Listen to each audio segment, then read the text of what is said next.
He has a Shoryuken with his up B. I rest my case. Yep. But we'll see how he takes on another member of the main Mario cast with Loaf and that Wario, who we saw at the beginning of this block put in some impressive work up against the Steve of Radacious. But here at the start, it's Spickles who has some loud members. I can't even say loud members of the crowd. Loud member of the crowd behind him. Dude, someone just did a Luigi combo, and I just heard someone in the crowd yell, "Yes!" They went, yes!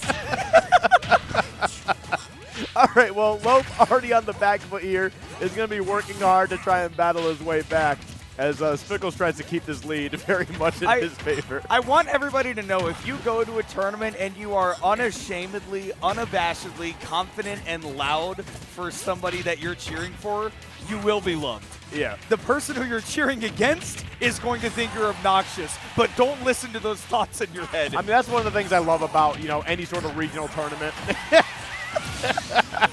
I hope you The can hear Spickles them. fans are in full force, man. They are in full force. But that's the thing, is like any sort of like tournament that's in any region, you're going to have some people who are going to come out and they're going to be like really making some noise. Oh, yeah, no double jump, not making it back. So Spickles will drop that first stock. Loaf able to handle things. Into my mouth. I'm trying to commentate and listen to what the crowd is saying at the same time. It's impossible. Ooh, okay, I like that. I like the patience there from Loaf, but also just Spickles not panicking in that scenario. I'm going to tiptoe away and dash attack right. This is already a funny set. I don't want to be here. Oh, no. Ooh, that roll in. Luigi has a gigantic roll distance, by the way, so something like that expected to be seen. Down air did not get the sweet spot, but nonetheless does set up for a ledge trap. Now we are definitely a single hit away from Spickles taking this game one in quick fashion. Yeah, well, we do also have that waft on deck. I imagine that Loaf is going to be trying to get this stock out of here. But Heavy does character. he live? A little heavy, that's for sure. He's a big boy. All right, well, he's going to be looking to get this stock out of the way, and then, we know the tale. Went for the footstool before that up B could come out, but Spickles recognized that in time. And the plunger, I think, traded with the down tilt right there, clanked with it. And now Loaf with all this damage. We've seen Loaf win these games before. Yep, tale as old as time. I thought that was bad DI for a second. A little low on the bike, but uh-oh. Hey, thank you so much for playing my game. Oh, never mind. Thank you for playing my game. All right, a couple drops here from Loaf. Maybe it's just like not feeling confident, recognizing that maybe that's not going to connect, but certainly in a very good position. And this is where Luigi can struggle. And he's stubby little guys, got some fast moves, but oh, I felt like he could have had that it. Up air would have ended the game. That would have been an easy combo into the waft, but Loaf knows you can't just drift in and land with an up air because we have established that up smash is a threat from Spickles. Wario shield getting low though, so you have to be oh so careful with that approach. Oh, this is actually like such a tense game all of a sudden. It looked like it was Spickles to win, but now, I mean, yes, one aerial can take it, but same goes for Loaf. Back throw, not enough. What? I feel like maybe down throw, up throw probably could have done. I don't know. I mean, I never see them, but I just feel like they should. I don't know. Again, Wario heavy character. And again, one up air can do it, but just the rising sweet spot nair. And it does do it at 212%. Yeah, it's those two. Those are the culprits right there. There you go. Those two people. So if you were wondering, yes, front row.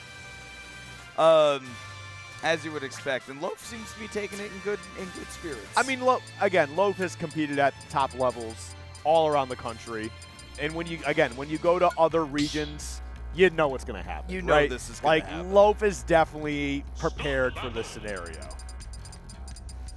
We will see how this Mario matchup changes as we go into game number 2.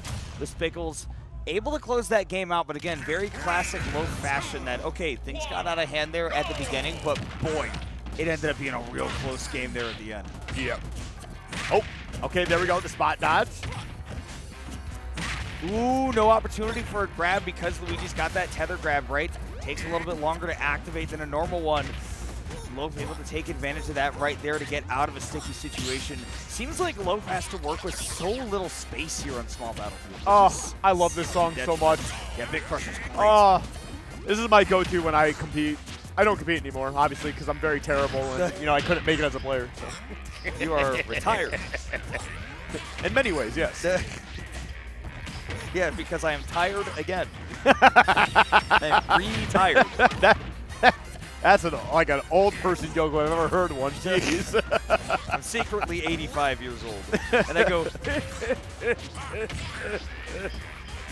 All right, well, as we get into this game two, Spickles maintaining the lead. I love the use of the Cyclone right there, knowing that Loaf loves to hover near that ledge. Wow. Drift all the way in, but the back throw with that pace knockback so close to getting that KO. Yeah, there's just a lot of moments where, like, Loaf is just living or, like, I just feel like there's a better punishment. Oh, not getting. But Loaf answering back after that game one loss with an up smash to take this first stock here. Honestly, all it took for that dash attack to get the KO right there was just for it to be spaced slightly better. Same goes for that one, but one up smash deserves another. Both of these players getting their first KO on the board. Oh, my. Oh, boy. They are in it right now, man. Oh, it's literally just those guys right behind Loaf, too. You actually just watch the player cam. It's just two guys. It's two guys. Two guys in a moving truck. Two guys in a crowd, I guess. I don't know. I don't know what's going with that one. I thought two guys in a truck was, like, local to Texas, so I guess not. I think there's, like, something adjacent to that everywhere. Okay, that makes sense. I was about to be like, dang, that's a deep cut from Allen, Texas for you, Skip. It is always something like that. But anyway, as we continue to push forward here, a big pickup. Gets to spike out of the downer, following up at the back here to put Loaf off stage. Okay, that was definitely an up air attempt to try and take out the stock. Yeah, down throw into down B. That's going to be enough, and the crowd already knew it. With that Luigi jump height, you can get up there real quick. Oh, dear. Here we go again. Good DI by Loaf to make sure that did not turn into something bigger. And a down throw didn't get an actual tech chase off of it. Did actually see that neutral tech come out. Hold on a second. Oh, wait. Hold on a second, player. That was actually really sick. I kind of wish it connected because that was actually a really big pickup from Spickles. So, again, great recognition. And it just goes to show that Loaf really has to be on top of their game. But you know what? Second verse, same as the first. A little bit louder and a little bit worse. Neighbor used to say that all the time. No way. I was just like, dang, no! that took me back to the locals. Again, wrong side with that waft connection. RIP to Neighbor, right? That's the way it sounded. Neighbor used to say that. No, like I know.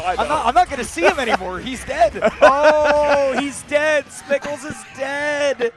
Loaf gets that game on the board. Oh, Neighbor is alive and well. He is. He is, in fact, quite well. And good for him. Good for him. All right. Going into game number 3, tied up 1-1. Loaf got a really key edge guard there to close it out. I think the pace of the game is certainly where we saw those openings and stuff happen. In the first game, it was a big Spickles lead. Loaf really had to claw it back. I think not having to expend that mental toll to really stay in the game from that far back definitely made that one a lot easier for Loaf. Eggplant? Dude, I still remember the first time I played Mario Galaxy, and that is still, to one of my days, like to this day, like one of my favorite gaming experiences of all time. I still need to give it a try. I mean, it's, platforming. Oh, dude, at the time, I was like, this is such an incredible, like, what is this? This is video games. All I can say is out of the 950 or so songs, if you told me to guess which one Spickles was going to pick, this probably would have been guess number, 526. Yeah, that would make sense. But here we are, back to Small Battlefield, in fact, here for game number 3. So we've seen the same stage for all 3 games. Smash Brain Rot in full effect. But I do think that, both of these characters like it well enough, and certainly Spickles does. Small stage means that you've got nowhere for your opponent to run, and you can get those conversions going. See, for me in general, this stage is I feel like if there's one stage for this game to be played on for the rest of its lifetime, I feel like this is the stage to do it. Small Battlefield's not bad. I think it's the best stage in the game for competitive, so that's just my personal opinion. But that's neither here nor there. As we get back into this, we've got Loaf evening things up here, 2 stocks apiece, 28% on the board for him. Ooh, Oh, that was so smart by Spickles. Had the one up tilt, knew there wasn't going to be a conversion, but knew that Loaf was probably going to mash an air dodge to take away any chance of that conversion, so followed him down to the ground floor and picked it right back up. I love that advantage state. That's not just about how many combo routes you've memorized. Yeah. Okay. Oh, called out the air dodge as well. Again, Spickles, that advantage state, it's not just about the combos that Luigi has, but you can't deny that they're there because they're going to go a long way. Did he start up a side B there at the end? Like when he was landing? I don't know if that's just like the landing animation I saw, or if he was, dude, he's being a little bit disrespectful, I think, right now. But you know what? Hey, you get your W as you need to. So, I mean, hey, good stuff to Spickles. I like that Spickles almost looks more annoyed than Loaf does. He's probably like, hey, can you guys shut up? Yes.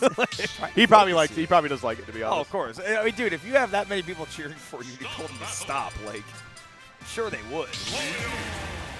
I would love to see that Twitter thread. I can't believe this guy hates his fans, hates his friends. I can't believe these guys cheer for me. This is so corny. There's somebody out there that's probably said that. Like, bro, welcome to Frosty Faustings. We're going to get loud for our boys.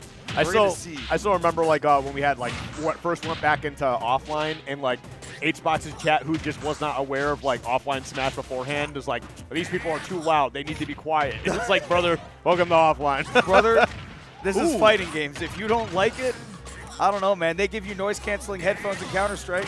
Yep. I do like that wavelength we saw on that platform a little while ago, though. I feel like Spickles' movement is definitely on point. Oh, that was slick. Okay. Call out from Loaf and the KO with the forward air as well. So we saw a lot of call-outs in the advantage state in that last game. Spickles up tilt into up B, though. There's a combo as well. Somebody in the crowd looks like somebody in the 60s just saw the Beatles for the first time. That's kind of been the noise, too. They all sound like the Rabbit fans. Oh, my God, it's Ringo. I don't think that sentence has ever been said. I think it might have been said just with a different inflection. No. For the other. Oh, no. And the misfire to make it back. The crowd looks like Spider-Man just saved all of Manhattan. It's Ringo Spider-Man. What if Ringo was Spider-Man? Oh, it would be the perfect crime. It would be a crime, all right. I think it's always funny whenever people talk about the Beatles, they name the first one and like, and another one. Yeah, and then the other one. Every single time. Except for me, that's George. I can never remember George. I can't remember George either, and that's because I've heard the Ringo joke enough times that like I'm just like, oh yeah. Yeah, he's got a funny name. I remember Ringo. Yeah. Well, we'll see. Okay, so we've got Waft coming up soon here for Loaf in about 10 seconds. That's going to be available.